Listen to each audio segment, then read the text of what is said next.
కోతులొచ్చి పంటలను పొతం పెట్టకుంటా పొలాలు తోటలల్లా హీరోయిన్ల బొమ్మలు దిష్టి బొమ్మలు పెడుతుంటారు రైతులు. ఇండ్లలకు సొర్రవడకుంటా దర్వాజలకు జాలీల తలుపులు పెట్టుకుంటారు పబ్లిక్.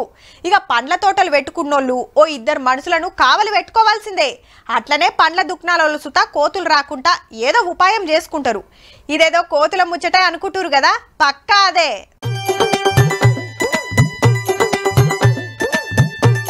లొట్టి నుంచి కళ్ళు దేవుకొని గుంజుడే గుంజుతుంది పో కోతి. కింది నుంచి గౌడన్నలు ఎల్లగొడతానికి ఎంత మొత్తుకున్నా దమ్మార దాగినాకనే పోతుంది, మిగులుతాటంకి ఇంకో దమ్ము వర్తమే తీయని. జనగామ జిల్లా చీటకోడూరు తాళ్ళ గుంపులే అడ్డా పెట్టి కళ్ళు లొట్లకు సూటి పెడుతున్నాయి కోతులు. గౌడన్నలు చెట్లెక్కి మెరేసి దిగుడే ఆలస్యం, తలుగుడు తలుగుతున్నాయట. మేము ఇట్లా ఎక్కిపోగానే లొట్లు ఊడవెక్కుతున్నాయి. లొట్లు మేము పెట్టిపోగానే మళ్ళీ వచ్చరికి మేము గిరాకీ తీసుకుని వచ్చరికి ఆ లొట్టు వాళ్ళ కొడుతున్నాయి కోతులు. మేము ఎల్లగొడతామంటే ఒక్క కోతి కాదు, 2 కాదు, వనం వస్తుంది. ఊర్లో 60-70 కుటుంబాలుంటే ఓ 25 కుటుంబాలకు తాళ్లే ఆధారం అట.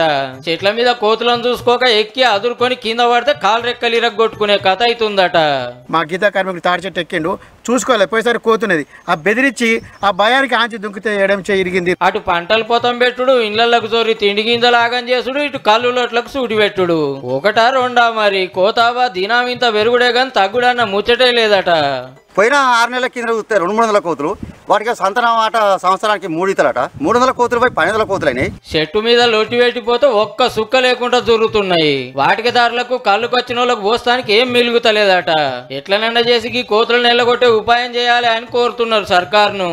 గీత కామెడీలకు ఉన్నది, రైతులకు కూడా ఇబ్బంది అవుతుంది, ప్రతి ఒక్కరికి ఇబ్బంది అవుతుంది. ఈ కోతుల నివారణ గురించి మాత్రం పట్టించుకోవాలి ప్రభుత్వం అని చెప్పి. పాత గవర్నమెంట్ కోతులు వాపస్ పోవాలి, వానలు వాపస్ రావాలి అని చెట్లు పెంచే కార్యం పెట్టుకుంటే అడవులు పెరిగింది లేదు, కోతులు పోయింది లేదు.